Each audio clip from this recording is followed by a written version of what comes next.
Welcome to the Birth Lounge. Now let's talk all things birth with your host, Andrew Davey.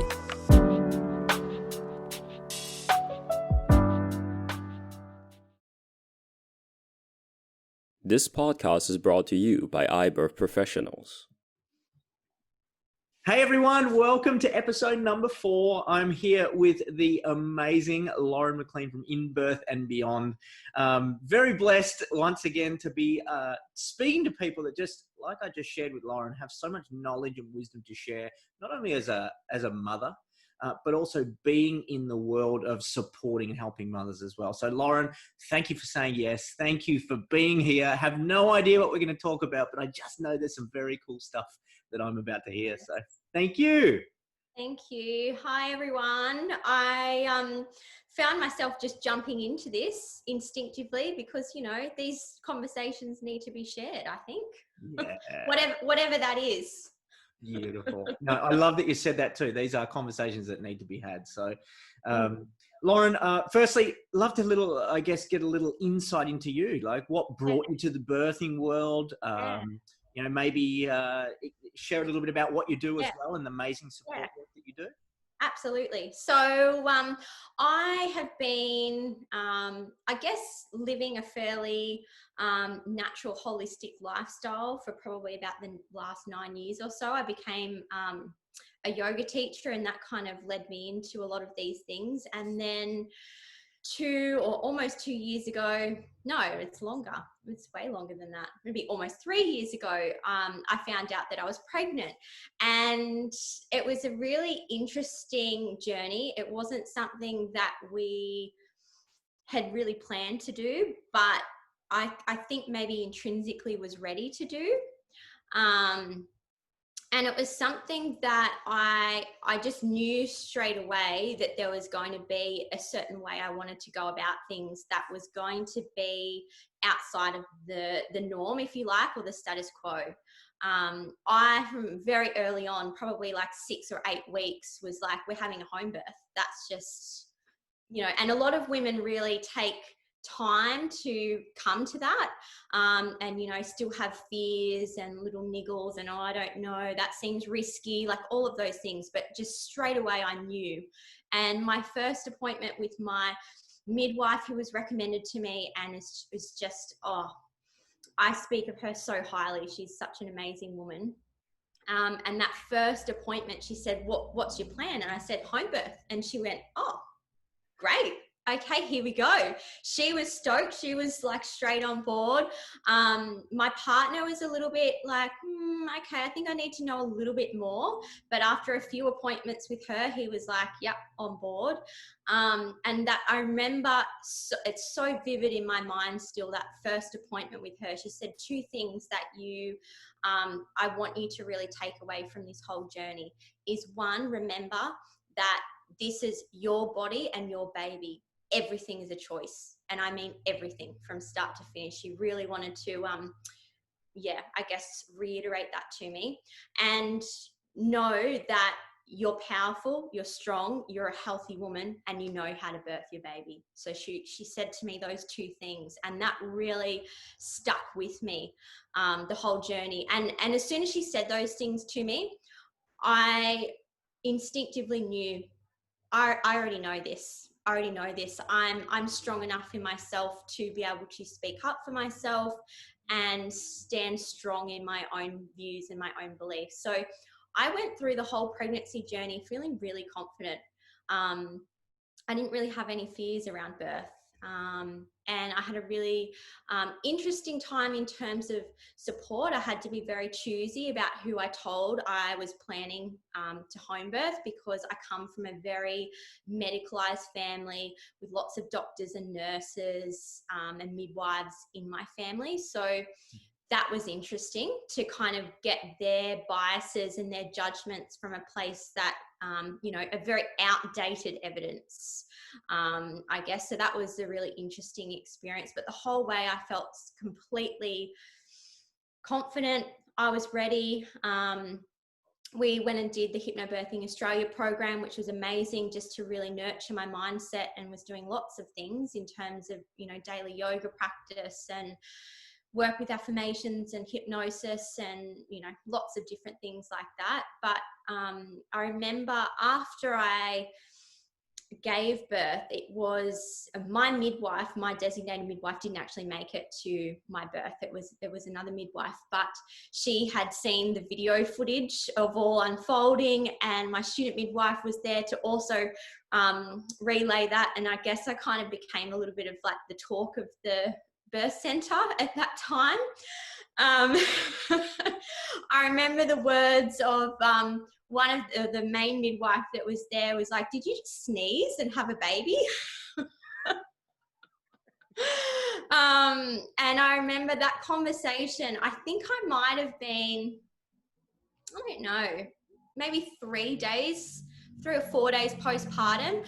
My midwife sitting down on my lounge at home with me, and she looked at me and she said, "Lauren, you have to do something with this. You have to create something. You have to share with women in some way the stuff around mindset and the stuff around that self-confidence and self-belief." And because that's what she sees on a daily basis being so lacking in terms of that real external seeking of waiting for someone to tell the woman what to do. Whereas from the get-go, I was like, I know what to do. I know what the answers are. I know what's right for me and what isn't right for me. So from that day, that's when I really got into things. And I was only probably a couple of weeks postpartum, and then was signed up ready to become a Hypnobirthing Australia practitioner, because that's what we had done and it worked so well for us. And then, little did I know, another probably 1.5 years down the track, I would have my own membership, which is a snippet to the side kind of my In Birth and Beyond business. It's called Bump and Beyond, where women can be behind the scenes on my website and kind of gaining my knowledge and insight through yoga and optimal maternal positioning stuff I've learnt from Ginny. So that's kind of where it all started and where I got into everything. Wow. I love that. I'm just listening to the conversation you had with the midwife. If it's okay, we'd love to hear who that was, if you wanted to. Yeah. So my midwife was the beautiful Nancy. She's currently on leave at the moment and has been for a little while, but she is a wonderful midwife at the group practice at Belmont here in Newcastle. She just had so much insight, and she shares such confidence in women and their ability, which I just really, really connected with. And she's one of those people that, you know, you can first meet, and even on the first meeting, you feel like, I've known this person for a long time. And it just feels so comfortable, almost like you could just invite them out for a coffee. Like it just felt so natural. And that first visit for me was like, this is going to be she's going to be my care provider. Like it just felt so natural. And we still catch up. We still keep in contact all the time, which is really lovely. We formed a really, really special bond, actually. Wow. Yeah. Now, having been to Belmont as well, and, you know, I remember meeting, you know, so many people from Newcastle, everything. I love that you have that small town community. You know, I love that about Australia, right? And it really had that feel. It's one of the most memorable places. So I would love to hone in on this, because there's something you picked up on that I'm just listening, just going, wow, that's very different to some of the conversations I hear. Now, you just shared, Lauren, how what she shared with you at the beginning was all of those amazing things about who you are and what you're capable of. I guess that doesn't happen all the time, right? No. So how could things have been different had you have not had that, if at all? You know, there's mothers that may be listening to this that are not hearing that, right? Because I hear that and I'm like, oh my God, this person's amazing. This is the person that should be in the birthing world, right? So you have those people that maybe just say, you know, I don't know what they say, but the conversations aren't so empowering. Probably very clinical, I would imagine, and very kind of, you know, going through all the dotting of the I's, crossing the T's, and then that's it. I guess that's the difference though here, particularly in terms of what the group practice model is all about. It is very nurturing. It is really about creating a relationship with the other person. But I guess, not all care providers are created equal as well. So I guess for me, I probably would have been in a position, if I really didn't, get that connection, I probably would have asked for someone else, to be honest. But a lot of women aren't strong enough or don't feel confident enough to do that. They think that they've been put with that person, that's it. I'm stuck with them. Whereas I think a lot of women don't realize that your care provider actually works for you. So you have the right to ask the questions. You have the right to say, hey, no, that doesn't work with me. So I probably would have felt confident enough to ask for someone different, or potentially even seek out a private midwife. There isn't a huge availability in our area for. I believe there's definitely one option, but there might be a second. But it takes a little bit of digging. It's a hard thing to find. Yeah. So I'm going to go straight into it, Lauren, because I can already see there's just so much untapped wisdom to share.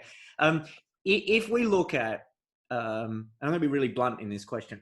What's the challenge with birth today? What's wrong in the birthing world today that you're noticing? Knowing all the experience that you had and what's possible, what do you think the biggest challenges are that women are facing today? Oh God, that's hard to put it into one. Probably mindset and seeking externally. Yeah. So I think the mindset and the internal stuff, that's quite linked. So I think women, they lack confidence. They don't know where to start. A lot of women that come to me, sometimes they can be like 20 plus weeks, and I'll say, who's your care provider? Oh, I don't know. I just thought someone would call me. There's a real lack of that self-confidence and knowing what to do and being able to listen to their own intuition and gut feeling on things and go, okay, I need to speak on this, or I need to act on this. And then also the whole way through their journey, going to appointments, and it's almost like they sit there and ask their care provider, well, what do I have to do? It's like this very clinical, well, when does that test come? Or when does that, when's that blood test? Or when's that screening? And always asking someone else to tell them what to do, rather than building and nurturing that confidence in their own abilities, and knowing that, yes, all those things are good and important in certain circumstances, but only we know what we feel in our own gut feeling in our heart as to what's right for us in every moment of that whole journey. Because pregnancy is it's a marathon. It's a marathon in terms of preparing for birth. And there's, if you don't have this right, when you get into that birth space, it can completely unravel in your face. Wow. You've got to be able to have that. This is awesome. Tell me, what does this mean, getting this right? I'm curious. Well, just getting the mindset right, getting the confidence side of things right, being able to get up on a daily basis and say that to yourself again, I know how to birth. I know how to birth my baby. I don't need someone to tell me how to do it, when to push, where to do it. I don't need someone to tell me where it's appropriate and not appropriate for me to birth my baby. And just really being able to stand strong in yourself and your values, and what feels right for you. Because there's always going to be, Joe Blogs on the street that thinks all women should just take the epidural, for birthing. That's what their view is. And there'll be someone else that thinks, all birth should be physiological. But, what sits with you? It's all well and good to hear that stuff, but if that doesn't resonate with you, you're always going to be seeking externally to try and please someone. I only did that because they thought that that's what I should do. Well, what works for you deep down what really sits with you that you can live with at the end of the day once you've given birth, and say to yourself, I did absolutely everything in my power to get my mindset right, to act upon my own values and my own beliefs and ethics, not doing something to please someone else. Yeah. Here's what fascinates me about you, Lauren. You mentioned before that you come from a world, meaning, family, doctors, midwives, nurses, right? So, in knowing that, it should be that you would be somebody that probably lacked the confidence to be able to believe in something other than. So how were you able to find that? Knowing the influences you had externally, how were you able to find that or discover your power? It's an interesting one. And it's actually interesting that you touch on that, because my mum is a nurse. She's a midwife, but decided very quickly that midwifery was not for her. She saw too many things that she didn't want to see.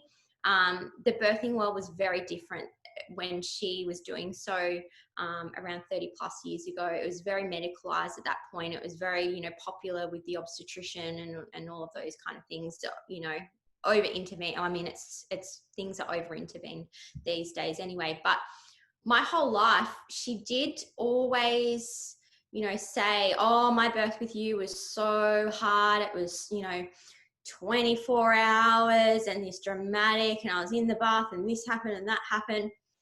I always had that that dialogue from her, but it's really funny. And it's funny because what I teach now is about how the mind is conditioned, and a lot of it is through childhood and repetition. But it was funny, when I became pregnant, I wasn't fazed by that. From the get-go, she was one of the first people when I said, we're doing a home birth. She was like, what? And I said, Mum, it's all good. It's all good. I know what to do. We've got this. Which was actually really strange, because from what I teach and share with women and birth partners now is a lot of the time when they've had that type of conversation with a parent from childhood, they're really deeply affected by it, to the point where, like, my last two clients at the moment, when they found out they were pregnant, they spent the first 12 weeks in tears and wanting to just book in for a C-section because of the dialogue and whatnot that they had around them. But for me, I was really able, I don't know where that part of me came from. I don't know if it had just, always been sitting there just waiting to unleash that real speaking my truth, instead of always just, oh, okay, just do what I'm told, just do what I'm told, just do what I'm told. And I don't know if it was, I don't know if it was also just having that backing of Nancy, of my midwife as well, that really reaffirmed in me that, oh yeah, what I have been feeling is right. I do know what to do. And having that backing and that support behind me, helped me, I guess, unleash from all of the stuff, all the fuzzy stuff, all the opinions around and what have you. And my mum she finally did come around, but it wasn't until after I gave birth that she actually, in that space, when I looked back at the video, which I was so in the zone at that time, she was actually whispering around the birth pool, oh my God, she's like in a trance. And it was like a whisper, but it was there, it was evident. And afterwards she said, oh my gosh, I've never witnessed anything like that. And for me, that was really like, I told you, Mum. Yeah. I told you so. Right from the very beginning, right from the start, when I said, this is what we're doing. It's going to be beautiful. It's going to be calm. It's going to be this, that, and the other. And so it's interesting because she still had doubts the whole way along. And I don't know actually how I really pushed that away, to be honest. But somehow there was that strength in there to do so. Yeah. Are you a believer that all women have that strength? Yeah. Great. I know. Yeah, I absolutely. believe the same too. So here's my question then, Lauren. How is it then that you, and I go to the side of, quite often there's people that maybe haven't yet found that, discovered it. And I love what you shared about Nancy too, because my belief in some way is that when you have somebody that first believes in you, then sometimes that's where you can find that belief. So I want to meet Nancy. She sounds amazing. I want to interview Nancy. She is. Now I'm curious then, if somebody came to you and you just mentioned, there were some clients that were really challenged and lacking that ability to feel their own sense of power and worth. How do you help them? What's your advice to people listening that maybe are challenged in that way, where there's just the external world that's just suppressing them in the world of birth?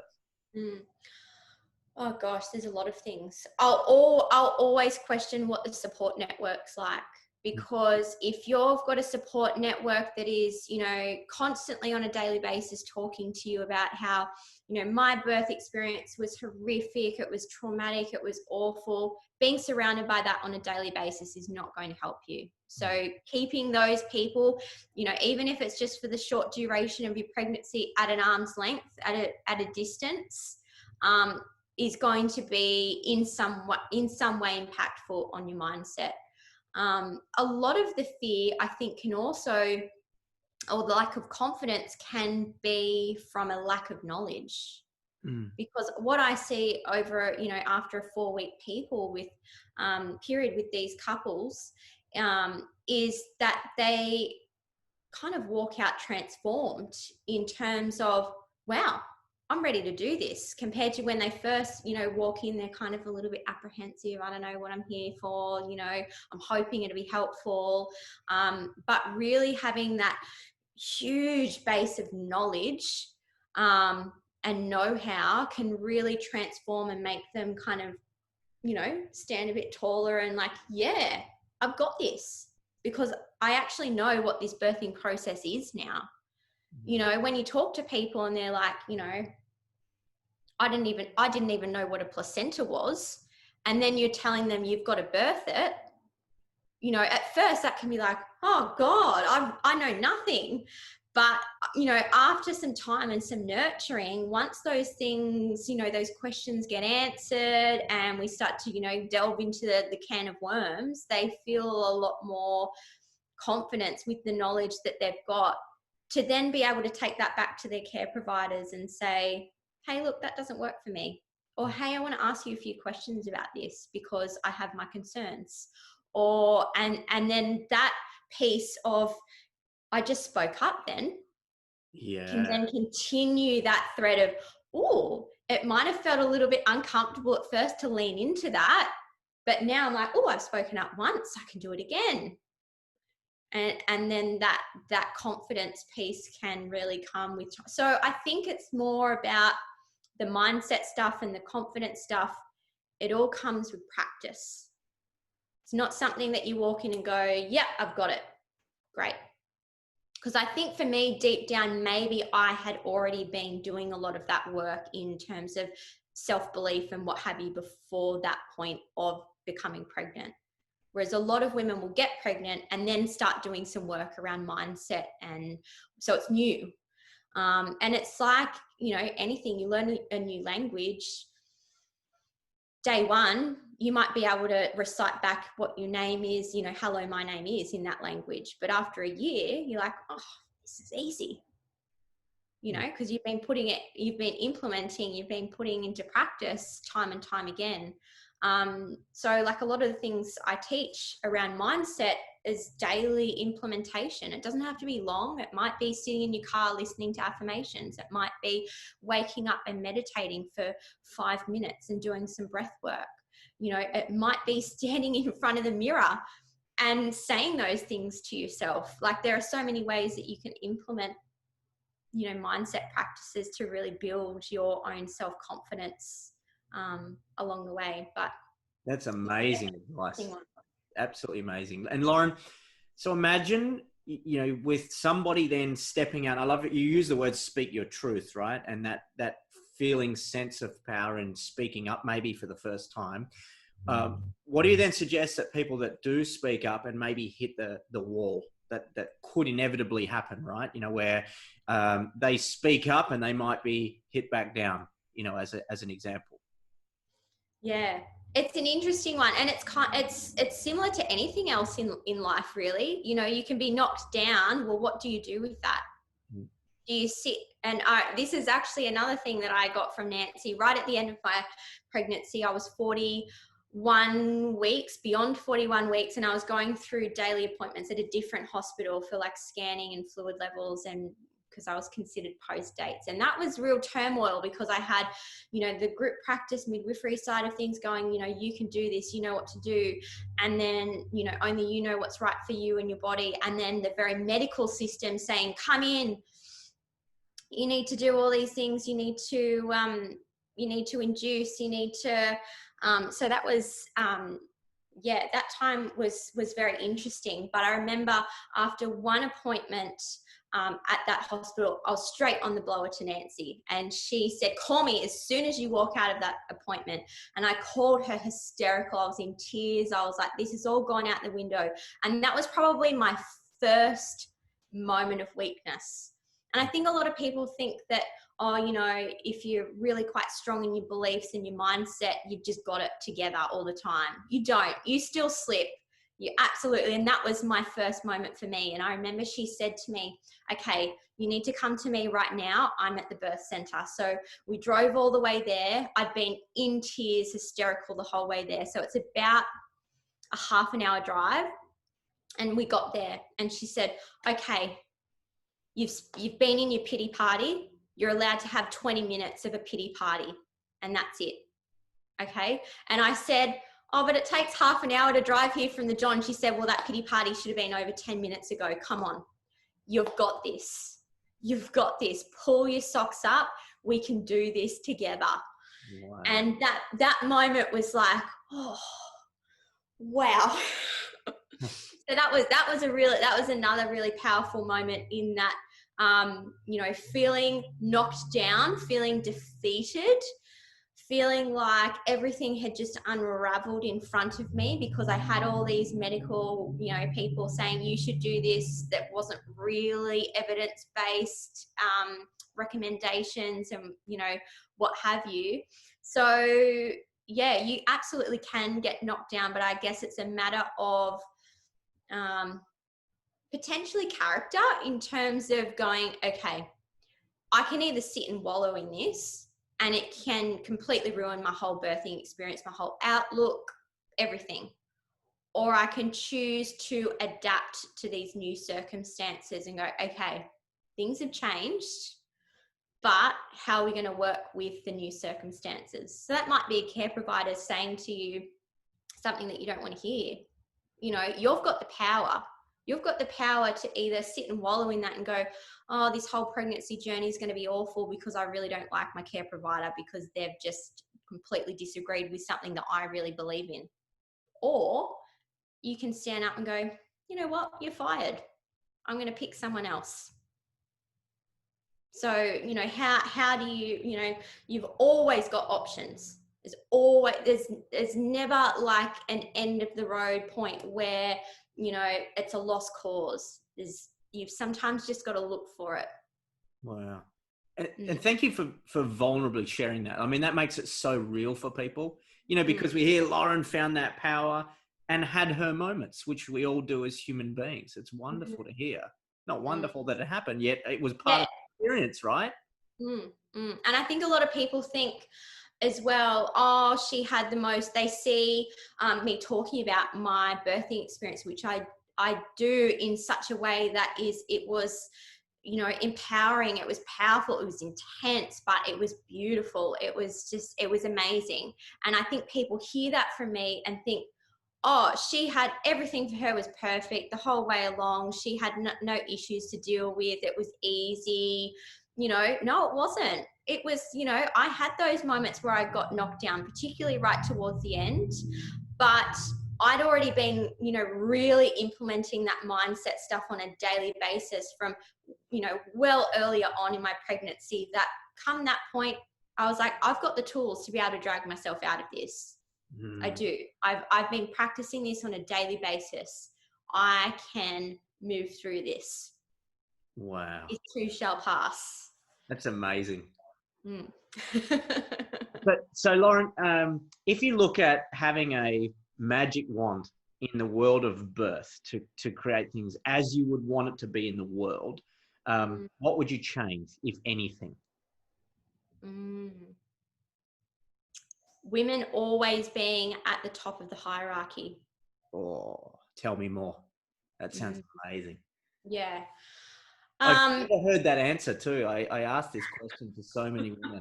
I know, that just came to me. Yeah. Wow. I think we live in a society where, particularly in birthing, where women are seen or not seen for how powerful they actually are. You know, let's put the OB at the top because they can spit out a number on a piece of paper from a test, right? That's definite, you know. So that's what we like. We like that real, you know, scientific, yes, that gives me a definite yes or no answer. So if we can seek externally for them, they'll be able to tell us what to do the whole way along. You know, they know the answer. And then again, it comes down to the nurses, the midwives, the, you know, what have you, the doula, etc., etc. It's really, that should be flipped. You know, it should always be about what's right for the woman in that moment, who's making the decisions, because really a lot of decisions in the birthing world, even if the woman thinks that she's making that decision, it's still come from somewhere, whether that be through a bit of conditioning or whether that be from a care provider kind of leaning you a little bit this way, a little bit that way. It really should be the woman at the top expressing her desires, her needs, and she should be really put on that pedestal. Wow. Because it's an amazing transformative journey and experience, and it should be nurtured as that, rather than, you know, let's look at the numbers, let's look at the stats, let's, you know, and making it this extrinsic, medicalized, you know, yeah, thing that it's really not all about at all. Now, there's an amazing answer, Lauren. We look at the world we're in today, and I'm imagining somebody listening to this recording in 3 years from now. So I'll mention this COVID-19 thing we're all facing. How has that affected birth then? You know, we talk about this hierarchy. You know, I've noticed things, but I'm curious of what you've noticed then, because from what I understand, we've maybe gone a little backwards in that. You know, that what did I say? The hierarchy that is now, so in terms of, you know, the OB on the top and the woman at the bottom, it's become stronger. It's become significantly stronger, to a point where there's almost a certain amount or an aura of control. You know, you have to do this. You can't have that person now at your birth. You have to get temperature checked. You can't come to an appointment in person. You have to do X, Y, Z. There's so many, like, you can and you can't being just thrown around at the moment. And it's really taken even more power away from women and their choices. And it's a really interesting time for birth, because that taking away of power is really probably adding to a lot of women's lack of confidence in themselves. Yeah, so it's a time where women need even more support than ever before, really. Yeah, significantly. Thank you. Great insight. And I love it. It's really tying in with what you're sharing, is the lack of confidence that women have. When it comes to a lack of confidence, and we talk about maybe self-worth then, we'll put COVID aside for the moment, because I think you hit the point home and I don't need to thank you. It's like it's the new C word, like swear word. Well, I'm not going to ask what the other one is, Lauren. We won't go into it today. When you look at your birth and you look beyond it and the experience of birth, and your clients as well, for that matter as well, What do you notice in the way of women finding this power? Do they find that, wow, I didn't realize I was capable of that? You know, how do women take that into life? It's interesting because a lot of the skills and tools that I teach, a lot of people will kind of go, oh, this is just a norm, you know, this is like a regular skill or regular tool that I can be using on a daily basis, but we're just now applying it to birth. So a lot of the time they can kind of think, oh, you know, I really could have been potentially nurturing this side of myself way before even becoming pregnant, which is interesting. A lot of that coming into their own power, I think, can come from knowing, and I will always share that message that everything's a choice. You know, I really reiterate that to the point where they probably think, okay, you're harping on about it now.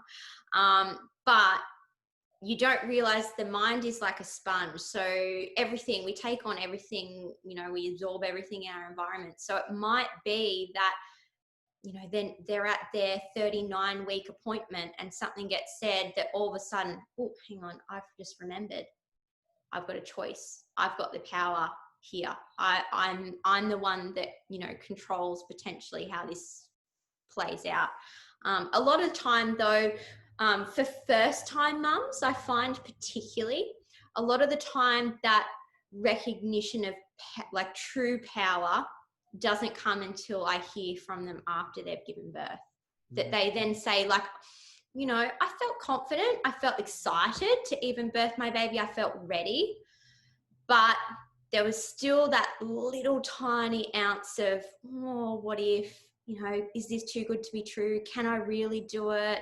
You know, because we all have those moments where we doubt, but often it's the afterwards of, I just did that they go, yeah, okay.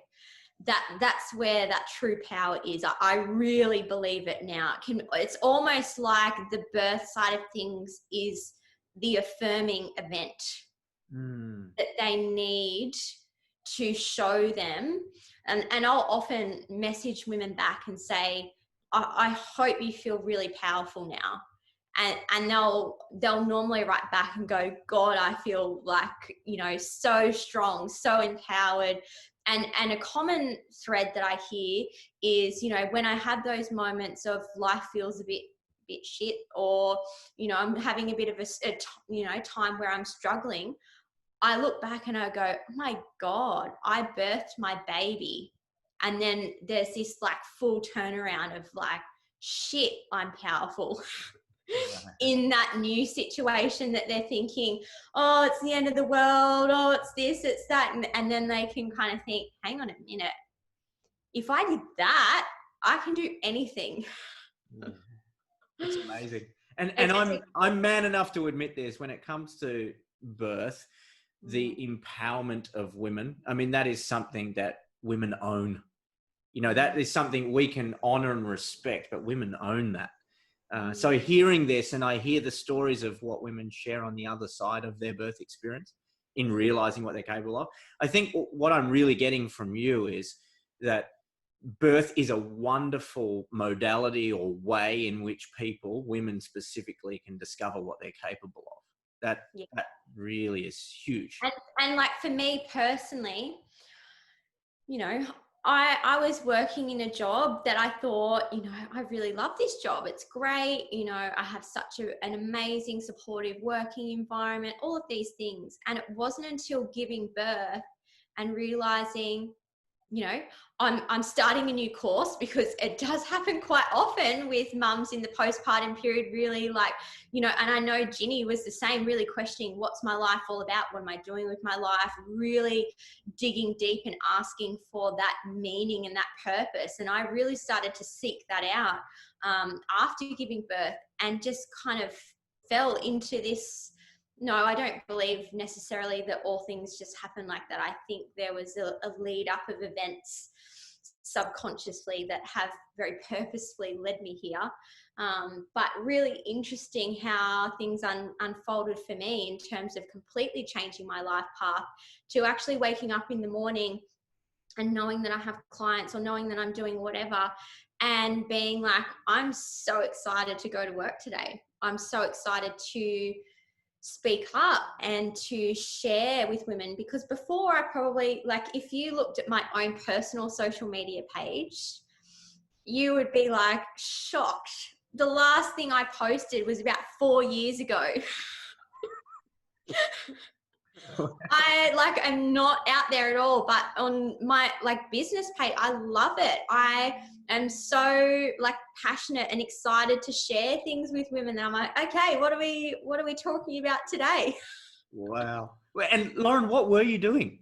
What was your role? Yeah, so I was working in quite a high-end boutique, running like the website, behind the scenes, the buying of all of the clothes, social media, kind of almost all the ins and outs of running a business basically for someone. It really was great. It was a really beautiful few years, but it wasn't that real purpose driven, waking up in the morning, getting excited.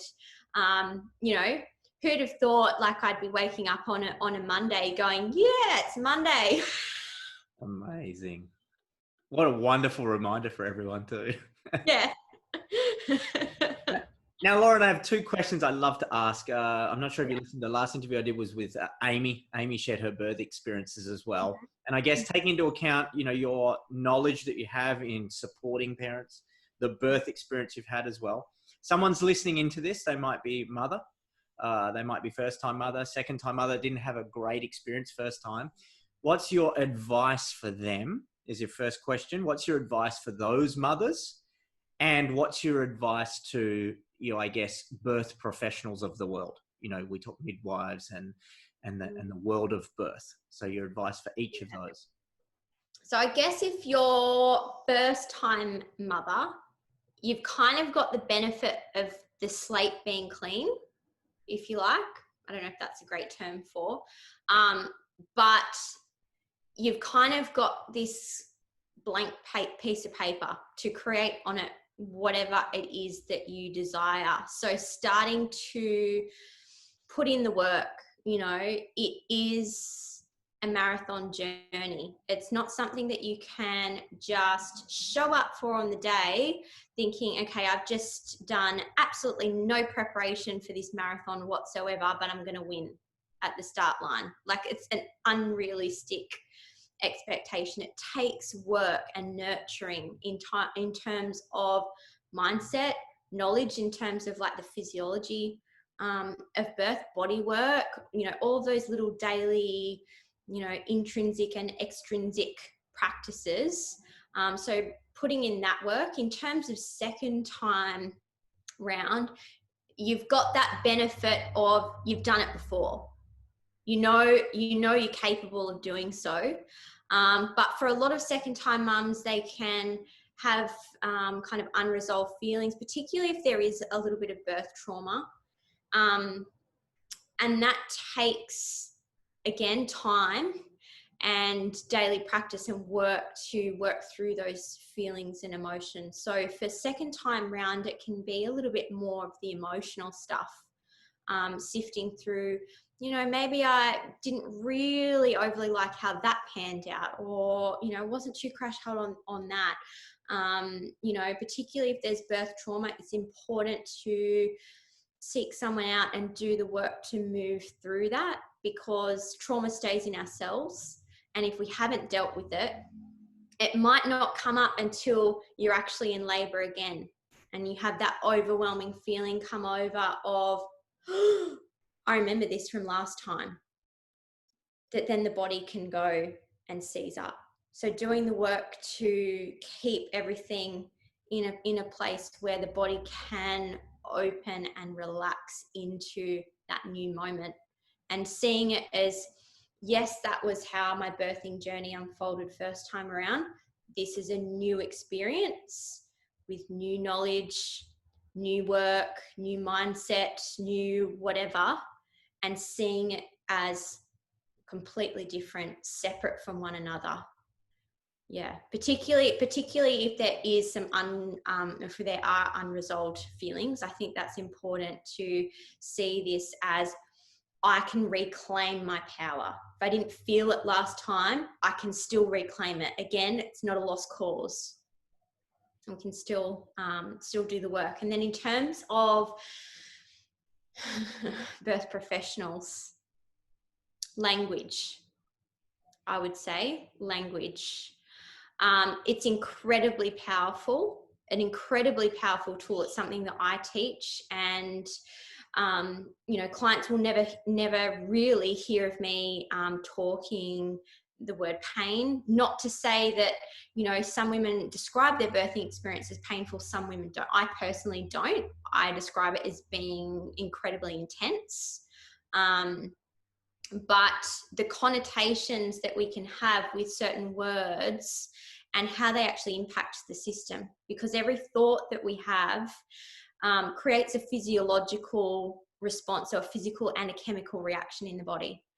And it doesn't matter whether that's like it's a real scenario playing out or whether that's something made up in your head, it has an impact. So language and words are the same. If there's a word that's being used around you at appointments by a care provider that you're kind of going, oh, can you stop talking about that? That can really make the whole body go, oh, no. If it's, a lot of women are really put off by the word contraction because the implication for them is it feels tight, painful, constant, just hanging around. That can really then subconsciously impact on their ability to relax into when they do start to, and I'll always use surge as the term of contraction instead. But yeah, language is really powerful, and language that is positive and uplifting, and care providers being open enough to say, you can do this, what to do, and taking away a little bit of that clinical stuff. Yes, that is important, but women need support, and positive language can really make a huge impact. Even things that like saying, or I hear of this all the time, care providers saying, I delivered babies today, or I delivered a baby. Well, really, pizzas should be delivered, not babies. and it just takes the power away from the woman. Like, you needed their help.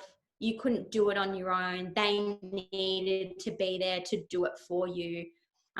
Things like that can just, the slightest shifts in language can really make quite a powerful impact on a person, on a woman, on her birth partner as well.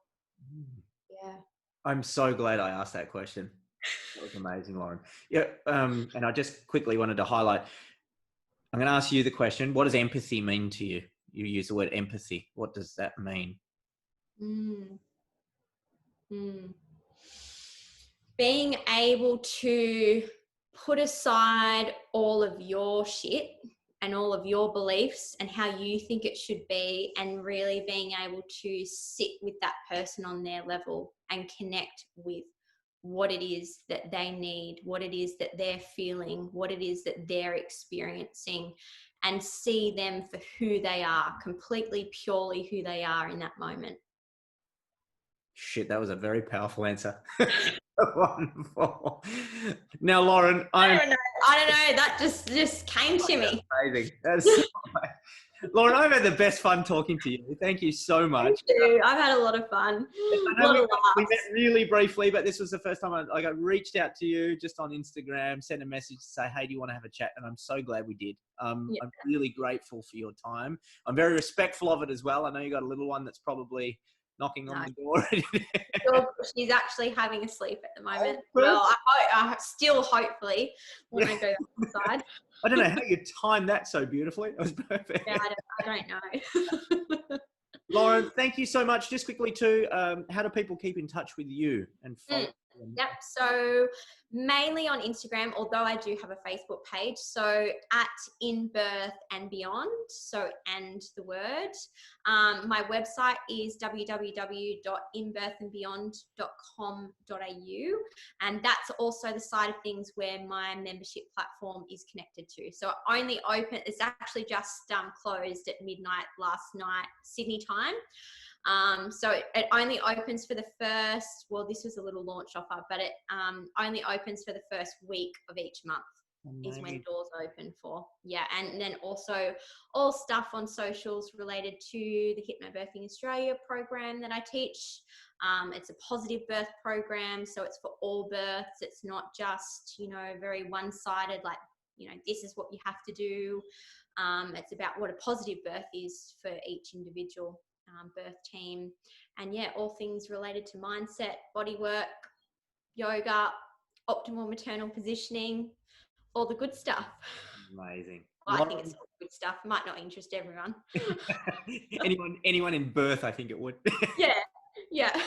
Lauren, once again, thank you for saying yes. I can't wait to listen back to this. And, I just want to highlight one thing as well. What I really appreciated was 2 days ago, for everyone listening, I got a message from Lauren, just saying how excited she was for this, that it gave her the opportunity to sort of reflect on her birth experience as well. So I'm really grateful that it allowed that, because then I've spent a few days actually really unpacking bits and pieces. It's been a really lovely, a lovely thing to reflect back on.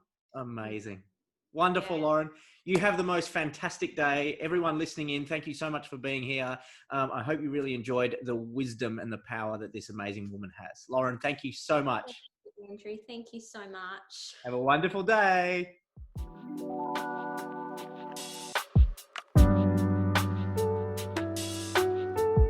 Thanks for listening. If you have the voice to empower the birthing world, speak up and reach out to us. We would love to hear from you. Until next time.